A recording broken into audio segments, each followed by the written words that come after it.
Saviez-vous que chaque année, à 7000 km de Morosaglia, des Américains fêtent la naissance de Pasquale et Paoli? Ça se passe en Pennsylvanie, à Paoli City justement. Et aujourd'hui, Clin d'œil vous explique pourquoi. Nous sommes en 1740 et le jeune Pasquale suit son père en exil à Naples et devient élève à l'école militaire. Il lit Montesquieu et fait preuve d'une grande curiosité. La science, l'économie, la philosophie et les réflexions humanistes qui enflamment ce siècle le passionnent.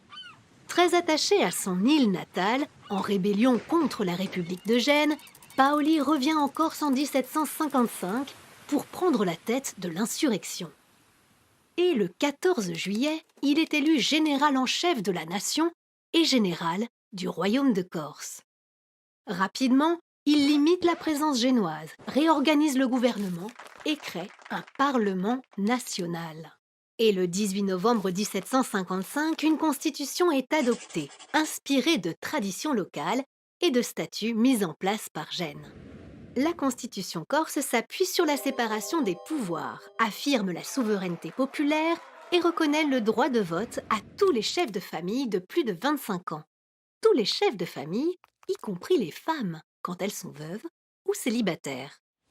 Des philosophes comme Jean-Jacques Rousseau ou Voltaire voient dans la Corse le premier État démocratique de l'Europe des Lumières, et les idées de Pasquale et Paoli sur la démocratie et la liberté des peuples forcent l'admiration. Le bey de Tunis accorde sa reconnaissance diplomatique à la Corse, et James Boswell, un Écossais, publie un compte-rendu sur la Corse flatteur qui rend Paoli célèbre dans toute l'Europe et bien au-delà. Car à cette époque, les colonies d'Amérique rêvent elles aussi d'indépendance, et la presse américaine relate avec passion la rébellion réussie de la République corse. Pour les révolutionnaires américains, Pasquale et Paoli est un héros et le général Washington le citait régulièrement en exemple. On dit même que certains révolutionnaires montaient à l'assaut en criant son nom. Le 4 juillet 1776, les 13 colonies proclament leur indépendance et en 1787, les États-Unis votent une constitution qui sera directement inspirée de la Constitution corse de 1755. Quelque part en Pennsylvanie, un groupe de révolutionnaires américains a été massacré par les troupes anglaises, près d'une taverne où trônait le portrait de Paoli. En hommage, la ville portera son nom.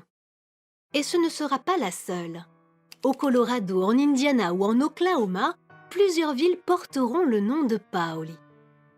Alors, si vous visitez un jour la maison musée de Thomas Jefferson, le 3e président des États-Unis, ne soyez pas surpris. Oui, c'est bien le buste de Pasquale et Paoli qui y est exposé.